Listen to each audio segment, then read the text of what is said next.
Ahora vamos a hablar un poquito de la potencia eléctrica, ¿ok? La potencia, explicando el concepto rápido, le vamos a dedicar posteriormente un video a esto. Lo que va a pasar con la potencia es que es la cantidad de calor que disipa un componente.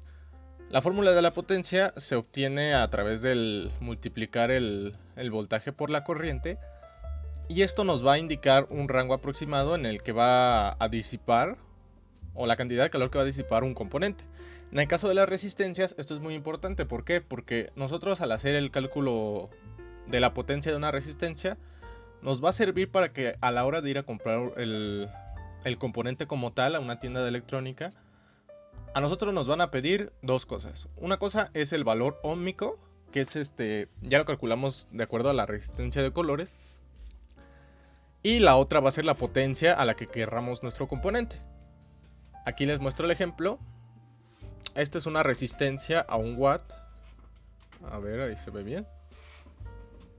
Como podemos ver, se distingue que es a 1 watt porque es muy grande en comparación con una resistencia, por ejemplo, de estas que es a 1/4 de watt o a medio watt.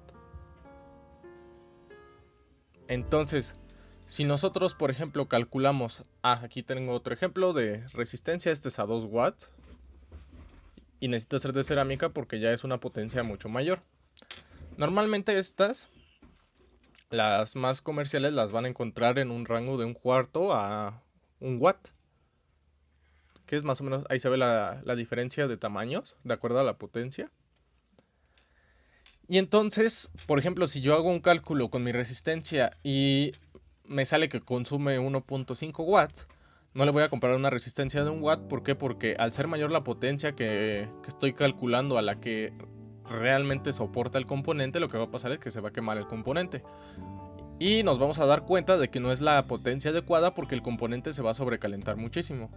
Incluso se puede llegar a quemar, se puede ver en medio de la resistencia cómo se va quemando. Y si no se quema, nosotros al tocar el componente se va a sentir extremadamente caliente. Entonces eso quiere decir que la potencia de nuestro componente no es la adecuada y necesitamos un valor más alto. Entonces eso es lo importante para cuando vayamos a ir a comprar una resistencia eléctrica. Bueno, un resistor. El valor óhmico al que va a trabajar la resistencia y la potencia a la que va a soportar. Algo que olvidé mencionar dentro de lo que necesitamos para ir a comprar una resistencia fue los lugares en donde las podemos encontrar.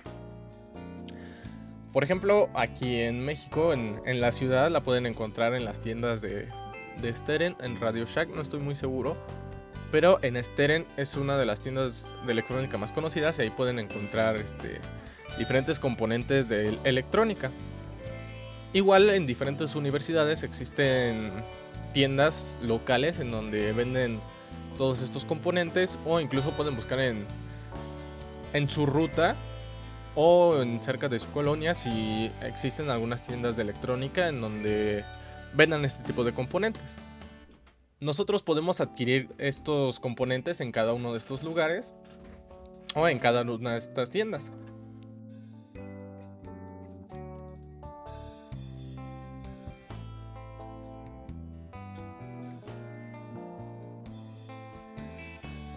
Ahora, algo que vamos a ver de una forma un poco compacta, un poco rápida. Igual le dedicaré un video a este tema en específico. Pero lo que vamos a hacer es ver cómo se utiliza el multímetro para medir el valor de resistencia eléctrica que tenga algún componente que deseamos conocer. Entonces, aquí está un multímetro. Es un aparato que tiene una pantallita en donde se muestran los valores que estamos midiendo. Se mide diferentes valores, tenemos voltajes, voltaje de corriente alterna, tenemos corrientes, aquí están todos los valores de resistencia, como aquí pueden ver, ahí creo que ahí se enfocó bien. Va desde los 2000K, que serían 2 millones de ohm, y tenemos rangos más pequeños hasta 200 ohms. Entonces, todo este rango de valores es de resistencia. Incluso aquí podemos ver el símbolo omega que les mencioné que equivale a resistencia. Y tenemos continuidad, tenemos para medir transistores, etcétera, etcétera. A lo que nos enfocamos nosotros es a la resistencia eléctrica. Entonces, en nuestro multímetro, por ejemplo, en este caso, aquí indica, aquí en esta línea que tiene en medio, aquí hay una flechita que es la que indica en qué posición está el multímetro. Aquí en mi caso ya la puse en el rango de 200 ohms.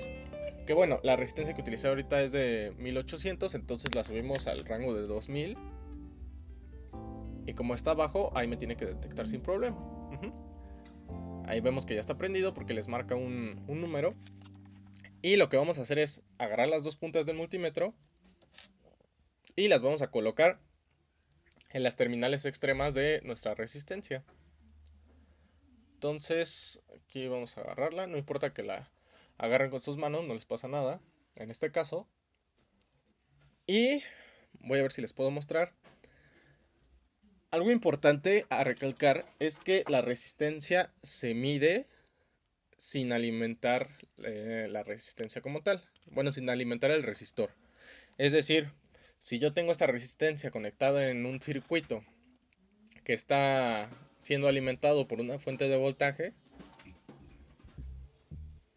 y yo tengo determinada energía, voltaje o corriente en esta resistencia y lo intento... Ay, güey. Y lo intento medir con mi multímetro, probablemente puede que dañe el multímetro.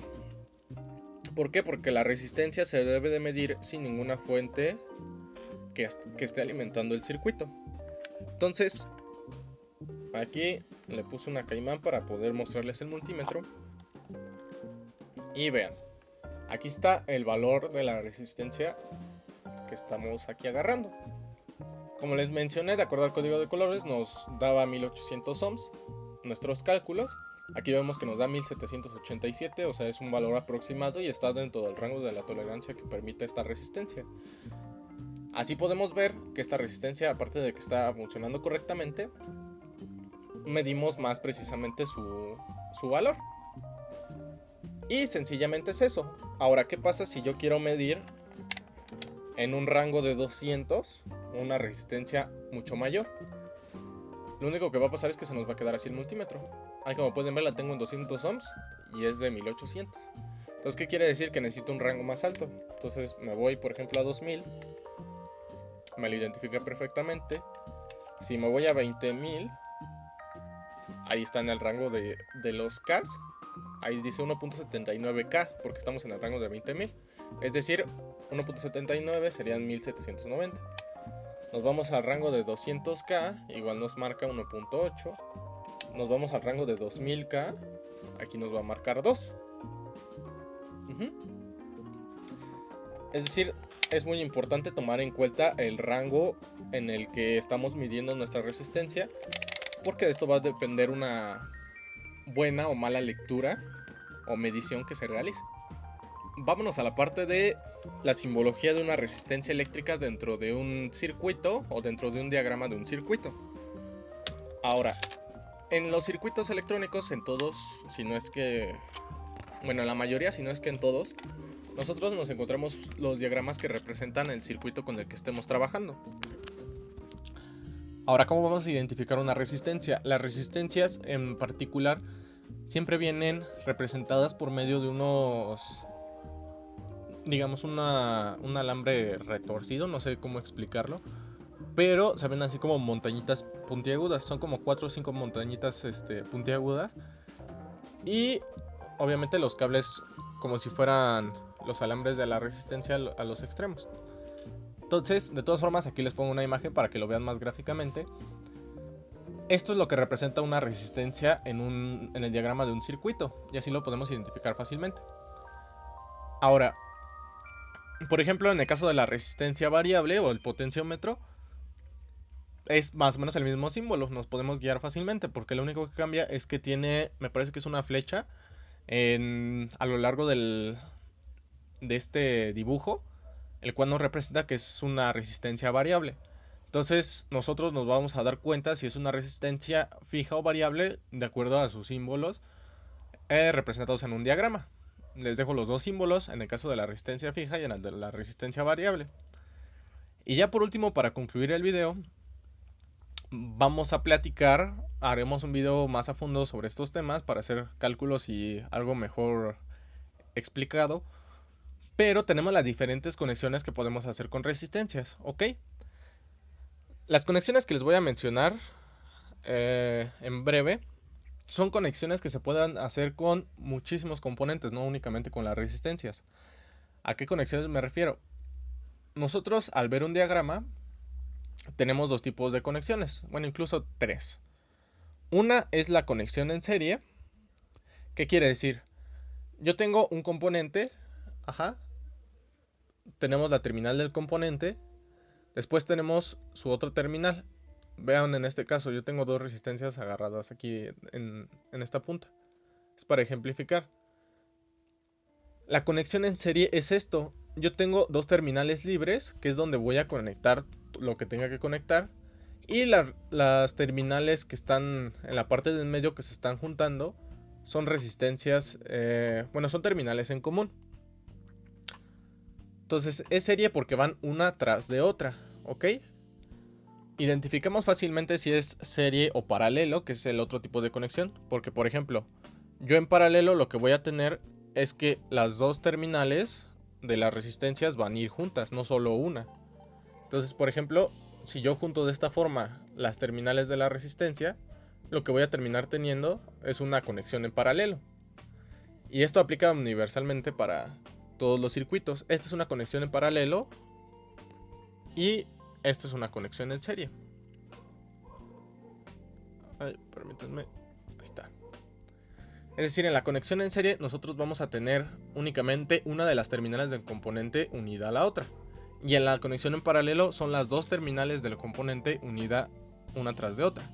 Entonces, ¿en qué influye esto? En el caso de las resistencias, depende la conexión en serie o en paralelo, porque esto va a modificar el valor de la resistencia. Me explico. Yo tengo una resistencia de 100 ohms, pongamos. Y tengo otra resistencia de 1800 ohms, que es la que teníamos ahorita. ¿Qué va a cambiar? Mi conexión en serie va a hacer que las resistencias se sumen. Es decir, yo voy a sumar los valores nominales de cada una de las resistencias y esa va a ser mi resistencia equivalente. A una resistencia equivalente, imagínense que las dos resistencias se transforman o se funcionan en una sola y obtenemos una resistencia más grande.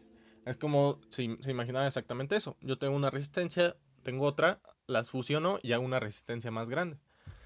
Entonces, en el caso de la conexión en serie se hace más grande, se suman los valores de resistencia. En el caso de la conexión en paralelo, lo que va a pasar es que se aplica una fórmula un poquito rara, que se conoce como la inversa de las inversas. Pero lo que va a pasar es que en el caso de paralelo, la resistencia resultante de esta conexión va a ser una resistencia mucho menor a los dos valores. Es decir, si yo tengo la misma resistencia de 100 y de 1800, la resistencia que voy a obtener es una resistencia menor a los dos. Es decir, yo me doy cuenta que está bien conectado en paralelo porque obtengo una resistencia mucho menor. Si es 100 y 1800, no puedo obtener resistencias de entre 200, 300, 400, 500 o hasta 1000. Tiene que ser menor a la de menor valor. Incluso hasta si yo tengo una resistencia de 65 ohms, mi resistencia va a ser mucho menor. Bueno, aproximadamente menor, pero sí tiene que ser forzosamente menor a la resistencia más baja de las dos resistencias que estoy conectando. Pueden ser 2, pueden ser 3. Incluso en la serie pueden ser 2 o pueden ser 3, no hay problema. Pero estas conexiones son muy importantes mencionarlas, y es importante recalcar que el tipo de conexión también influye en el valor de resistencia que yo voy a obtener. Y ya por último tenemos el tipo de conexión mixta, que es únicamente una combinación de las dos conexiones, tanto la serie como la paralelo. Entonces, por ejemplo, yo puedo tener dos resistencias en serie y a esas dos mismas resistencias en serie le conecto una en paralelo. ¿Y qué es lo que va a pasar? Necesito ir dividiendo por bloques todo mi circuito de tal forma que yo vaya reduciendo, no sé, de las dos en serie la reduzco en una, y después esa una que me quedó la reduzco con la de paralelo que tengo, y ya me quedaría una resistencia equivalente en todo mi circuito que representa cada una de las resistencias. Entonces, el resolver circuitos con resistencias es imaginarse como eso. primero trato de compactar. Entre más componentes, trato de hacerlo más sencillo y compactarlo más para analizarlo. Y después se hace el proceso inverso. En vez de compactarlo, lo voy a extender para irlo resolviendo poco a poco. Y de esta forma es como se van resolviendo la mayoría de circuitos. Entonces, este es un video dedicado especialmente a la resistencia, tanto a los resistores reales como a la resistencia en cuestión teórica. Y pues espero que les haya servido. Incluso, no sé si después veo que me faltó algún tema de mencionar en base a las resistencias. Haremos un video posterior explicando más cosas. Pero esto es lo básico que deben de conocer todos para empezar a manejar resistencias eléctricas. ¿Ok? Entonces, espero que les sirva, que les haya gustado. Cuídense mucho y nos vemos en un próximo video. Bye.